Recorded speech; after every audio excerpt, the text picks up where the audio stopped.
US Amerikaan duula dooniiwwan daldalaa hulaa galaanaa Hormuz irratti uguramanii turan dabarsu Operation Freedom jechuun wiixataa eegaltee turte yeroof dhaabuu beeksiste. Pirezidaantiin Ameerikaa Doonaald Tiraamp ibsa dhimmicha ilaalchisuun karaa miidiyaa hawaasaa isaaniin kennaniin duulli kun gaaffii Paakistaanii fi biyyoota biroon dhiyaateen yeroof dhaabbachuu ibsuun kunis bakka buutota Iraan waliin waliigaltee nageenyaa xumuraa mallatteessuuf adeemsa gaarii irra gahamuu isaatiin jedhaniiru.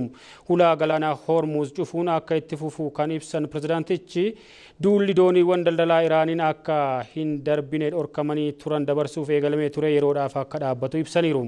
Iraan dhimma kanarratti ibsa kennuu baattus humni eegdota warraaqsa Islaamaa Iraan kaartaa haaraa to'annoo Iraan hulaa galaanaa Hormuz qabdu bal'isuu ifoomsuun dooniiwwan daangaa kana keessa darbuuf yaalan deebiin cimaan kan isaan eeggatu ta'uu akeekkachiisaniiru. Aljaziiraatu gabaase.